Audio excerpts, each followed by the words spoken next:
और YouTube की CEO Sujan वोस्की ने अपने पद से इस्तीफा दे दिया है। अब उनकी जगह भारतीय मूल के अमेरिकी नील मोहन को नया सीईओ नियुक्त कर दिया गया है। सुजान वोस्की साल 2014 में वो YouTube की सीईओ बनी थी। अब 9 साल के बाद उन्होंने ये पद छोड़ दिया है। भारतीय मूल के नील मोहन नवंबर 2015 से YouTube से जुड़े हुए हैं। नील मोहन ने स्टैनफोर्ड यूनिवर्सिटी से MBA की पढ़ाई की है। उधर तुर्की, सीरिया और न्यूजीलैंड के बाद फिलीपींस में भी भूकंप के तेज झटके महसूस किए गए। रिक्टर स्केल पर इस भूकंप की तीव्रता 6.1 रही, जिसने फिलीपींस के लोगों को खौफ से भर दिया। इस भूकंप का केंद्र मस्बेत शहर से 11 किलोमीटर दूर था, जिसके बाद वहां रहने वाले लोग अपने घरों से बाहर आ गए, लेकिन दहशत की वजह से वो कई घंटों तक अपने घरों में लौटने की हिम्मत नहीं जुटा सके। राहत की बात यह रही कि कहीं कोई नुकसान नहीं हुआ।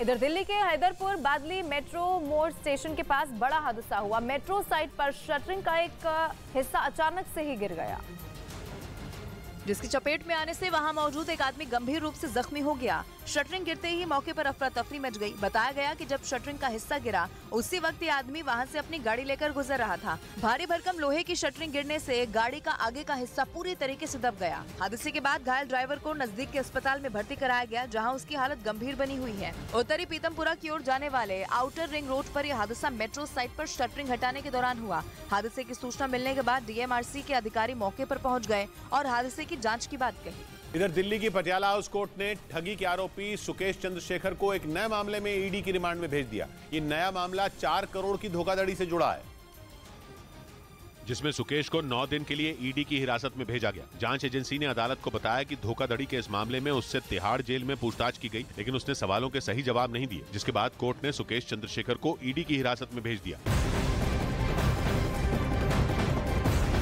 और हरियाणा के रोहतक बम धमाका मामले में आज कोर्ट अपना फैसला सुना सकता है। आतंकी अब्दुल करीम टुंडा इस बम धमाके का मुख्य आरोपी है। आपको बताते चलें कि रोहतक में 1997 में 2 बम धमाके हुए थे और जिसमें कई लोग जख्मी हुए थे। उधर अमेरिका और ईरान वैसे तो एक दूसरे को फूटी आंख नहीं सुहाते, लेकिन खबर है कि दोनों एक दूसरे के यहाँ कैद अपने नागरिकों को छुड़ाने के लिए पर्दे के पीछे बात कर रहे हैं। इसके लिए ब्रिटेन और पश्चिम एशिया का देश कतर मध्यस्थता कराने में जुटे हैं।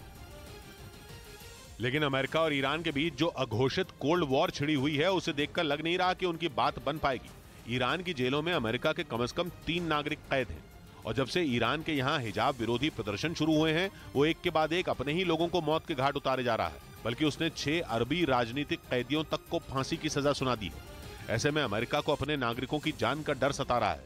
लेकिन एक तो न्यूक्लियर डील पर अटकी बात और ईरान की रूस को शाहिद ड्रोन की मदद ने अमेरिका और ईरान की दुश्मनी बढ़ा दी है। ऐसे में विशेषज्ञों को शक है कि कैदियों के बदले कैदी पाने की उनकी डील कामयाब भी हो पाएगी। और दिल्ली पुलिस की क्राइम ब्रांच